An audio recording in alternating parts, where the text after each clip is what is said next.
Bolt fam, the preseason is finally over for the Chargers, and we're looking ahead to playing the Kansas City Chiefs in Brazil. In this episode, we're going to go through the 49ers game on Saturday. We're going to touch on the 53-man roster, and I'm also going to talk about my experience at Levi Stadium. I'd gone to the game of the weekend, had great seats, sat behind the Chargers sideline. I'm going to bring you all the information that I watched throughout the game, so you have a inside scoop of what I saw during the game on Saturday. If you haven't already, be sure to subscribe to Electric Edge Podcast on YouTube. Follow me on X at Electric Edge Pod.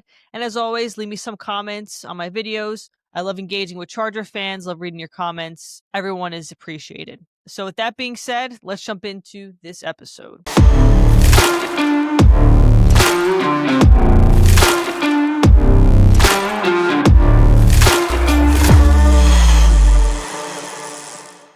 All right, so the Chargers played the 49ers Saturday up in the Bay. I was able to make it up there, jumped on the flight Saturday, got in mid-afternoon, had some lunch, checked into my hotel, and then made my way over to Levi Stadium. I probably stayed about a mile away from the stadium, so it was about a 25-minute walk from our hotel to the stadium. Very easy walk. It was on a main drag. Lots of lights, especially at night, walking back from the game. Very nice area. A lot of tech companies on the roads. Very easy, straightforward walk to the stadium. As I arrived there, I walked through some of the tailgates. There was a bunch of 49er fans tailgating. I had a Raiders fan come up to me showing his arm, yelling Raiders. I said to him, I said, dude, you guys are years behind schedule. I think he was drunk too. But, there's always one Raiders fan at a non-Raiders game, right?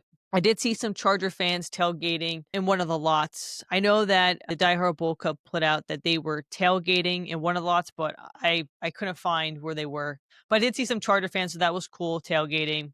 But I wanted to get into the stadium early. I wanted to walk around. I wanted to take in pregame warm-ups, see who was on the field. So I walked into the stadium. I had bought tickets behind the Chargers bench. I didn't know how good tickets they were. I bought club seats, especially since I was making my way up there. I wanted to have good seats for the game, be behind the sideline, see the players. But I was able to get into the Foxconn Club. So at Levi Stadium, at least on the visitor side, they had two clubs. So one was the Foxconn Club, where all foods and non-alcoholic beverages were included. And then they had a club inside the Foxconn Club, which was, I think, on the 50-yard line.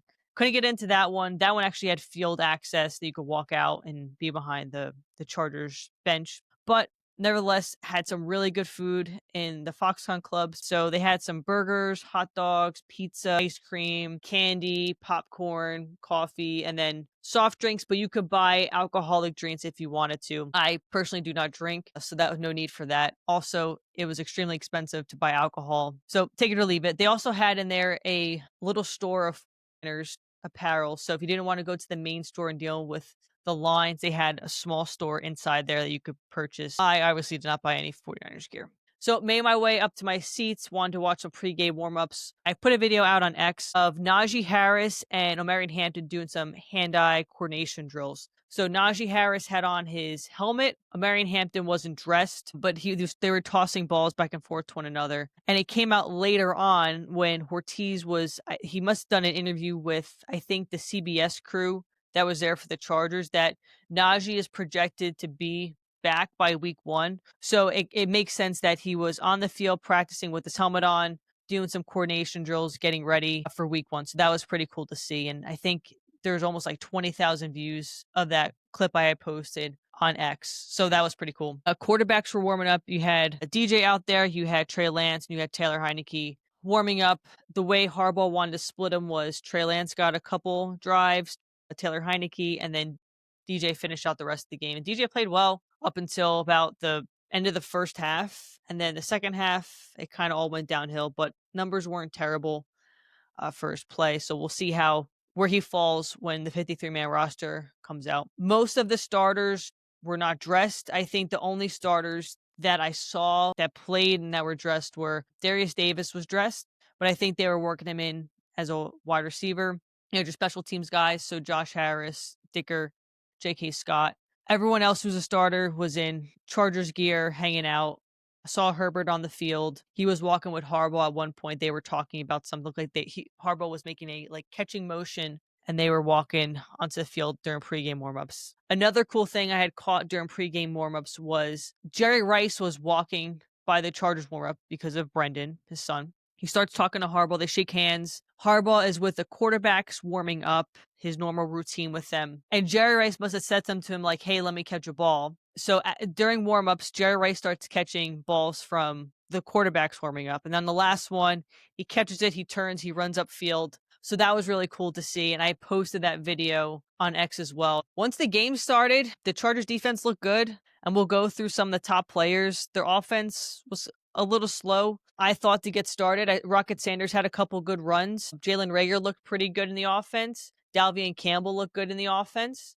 And then you have some of the players that didn't look so well. I'm not big on Nyheim Hines. Too many fumbles. I just don't think he's explosive enough, but they may use him in the passing game. You know, he could block. He's a good blocker in the backfield, but we'll see where he shakes out on the 53-man as well. Special teams, the Chargers recovered a muff punt, but there were some standouts in that game, and there were some players that looked good last week against the Rams that didn't stand out too well this week. So I'm going to go through my players who I've highlighted as standouts in that 49ers game, players that didn't perform as well, and then highlight on who I'd like to see make the 53-man roster. I'm not going to go through all of the 53-man roster because we know some of the players that are going to be there, but I'd like to see some of these bubble players that I'll mention make the roster. So as far as game stats, the Chargers did lose 30-23.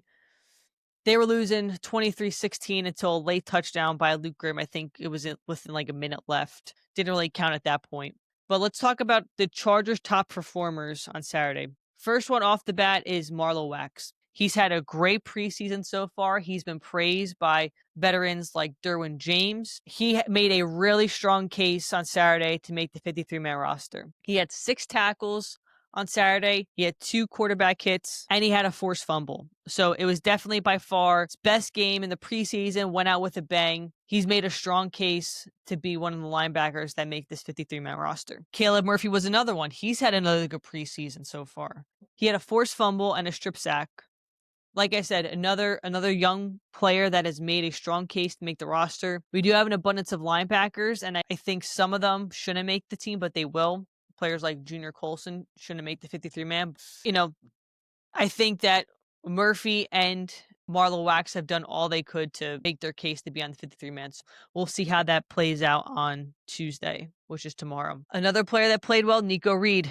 Another name we've heard throughout the preseason, played well. Undrafted rookie free agent out of Oregon. I think he's made his case to make the 53-man roster. Jesse Minter had come out and mentioned that they have their starting 4 corners, which I think was Dante Jackson, Ben St. Just, Tarheeb Still, and Cam Hart.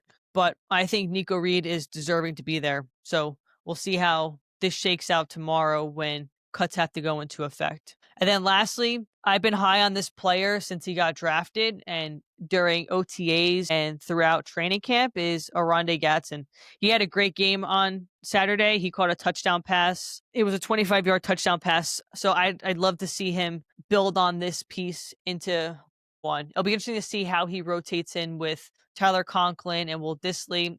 Now, to be fair, Will Dissly's a little bit of a different tight end compared to Conklin and Gadsden, but he played well. He went out with a bang on Saturday and had that big touchdown pass. So really cool to see. All right, so let's talk about some of the players that didn't stand out on Saturday. First one we got was Luke Grimm. So last week against the Rams, Luke Grimm had a punt return for a touchdown. On X, there had been some chatter that he was a player to watch. He's played well in training camp. Unfortunately, on Saturday, he did not play well at all. He fumbled the ball twice. I think one of them was actually right in front of me on the 40-yard line. So that wasn't good. He did redeem himself at the end of the game, like I mentioned. He did score a touchdown, but I think he has a tough hill to climb in order to make the 53-man roster. I could see him going to the practice squad, but you have to remember as well, the Chargers have Darius Davis as a return man. They also have KLS, and they also have Lab McConkey, who returned punts last year. Also, they brought in Nyheim Hines, who's supposed to be another punt returner. So there's a lot of people in that mix. I just don't think his performance on Saturday got it done for him to make the 53-man. Next man up is DJ Ungalele. He looked good when the first half ended. He had 2 touchdowns total for the game, but he had a bad pick 6. I believe it was in the third quarter. He finished 16-31. he hasn't had a bad preseason. I think he will be on the practice squad, and I think the Chargers will ultimately end up either releasing Taylor Heinicke or trading him to a team looking for a veteran quarterback. It did come out, I believe yesterday, which was Sunday, that the Raiders are looking for a veteran backup because Aiden O'Connell has broke his hand, so he's out 6 to 8 weeks. So don't know if the Chargers will trade in the division, but that's definitely a trade partner to keep an eye out, especially as rosters get cut down tomorrow. And the last one I have for today, as far as players who didn't stand out to me, at least on Saturday, was Nyheim Hines. He had 21 yards on 9 carries, which just isn't productive. Now, you can make the case that the offensive line didn't do him any favors. I mean, I think our offensive line this preseason is ranked last. So that tells you a lot about the backups that we have. So I'm hoping after cuts are made tomorrow, we find some diamonds in the rough that have been cut, put on waivers to fill the gaps that we have, because we have a lot of gaps on the second string offensive line. And you can even make the case on the first string offensive line, which I have in prior episodes. I just don't think that Nyheim Hines has made a strong case to make the roster, but I think the Charger staff may think otherwise because of his experience. Like I said, in the return game, also in the pass block game. He's a back that can catch out of the backfield, but I think Rocket Sanders has made his case. Kamani Vidal had a good start to the preseason, and he's been hurt. So it'll be interesting to see if he falls on the IR or they move him to the practice squad. So there's a lot of pieces in that running back room that are trying to make the case to make the roster. Like I said, I'm interested to see how it pans out tomorrow. And then I'm going to go through who I think should be the 3 running backs that make the roster. Okay, so let's talk about PFF grades from this game. So Marlowe Wax had the highest PFF grade. It was at 93.7. Jalen Reagor had a good game. He looked good in the first, I think he played the first half or so. His was at 86.4. Nico Reed, 83.7. Day Gatson was at 81.4. Delshawn Phillips at 81.3. There seems to be a recurring theme. Marlowe Wax, Nico Reed, they have continuously made the top 5 in PFF grades this preseason. They have made their case to make the roster. Hopefully Ortiz agrees, and we'll see that reflected when cuts are made. Let's talk about the 53-man roster and who I think, as far as players on the bubble, that should make it. I'm not going to go through the typical starters. Everyone knows they're going to be on the team. But as far as rookies, players that were considered 3rd or 4th string, these are who I think should make it. I have Caleb Murphy making it. I have Rocket Sanders being that 3rd running back. And it's going to be interesting to see how the running back depth chart shakes out, especially if Najee Harris, let's say, isn't ready for week 1, if he goes on the IR, and also Kamani Vidal if he goes on the IR. So that's going to be a position group to watch as tomorrow unfolds. But I think Rocket Sanders has made his case. He's a big physical running back. I think that's exactly what Harbaugh wants, especially when the mold was set for the Chargers signing Najee Harris this year and also drafting Omarion Hampton. I also have Wax making it. Like I have mentioned, he's made his case this preseason. I think the veterans vouching for him speaks volumes, especially Derwin James. I think he's played well enough to be on that 53-man roster, and he's earned his spot. Nico Reed, I think, also earned his spot. He's played phenomenal this preseason. He's earned it. I think he makes the 53-man. Another player which has been talked about, he's been the all-pro preseason player, is Tony Jefferson. He split time last year. He was mostly on the practice squad last year. He's played phenomenal this preseason. He deserves to be on the 53-man roster. Regardless of his age, he's played well enough to be there. He's at veteran presence in that locker room too. I don't think he gets cut. I don't think he goes to the practice squad. I think he makes 53-man roster. And just another rookie to touch on, I think RJ Mickens has played very well this preseason. He's going to be one of the 53 men on the roster as well. The Chargers do a phenomenal job, and I've mentioned this before, finding talent in the secondary. These undrafted free agents are 5th round and below talent. Ortiz and his staff have nailed. They find diamonds in the rough, and it showed this preseason with the talent they found, these undrafted free agents that have played very well and have earned a spot on the roster. If we could only get it on the offensive line, if he could only translate that to finding diamonds in the rough on the offensive line, and maybe he will as the waivers come around and players get cut, but my God, if we can only turn it on the offensive side of the ball, it'd be pretty amazing. So we'll see tomorrow how the roster shakes out. All in all, I had a great time at Levi Stadium. I'd recommend if you're in the Bay, definitely go. I think SoFi is a lot nicer. I think, though, that Levi Stadium has better food choices. So keep that in mind if you're going to travel up to a game, and maybe at some point in the next couple seasons the Chargers play and go to a regular season game. So with that being said, be sure to subscribe to Electric Edge Podcast on YouTube. Follow me on X at Electric Edge Pod.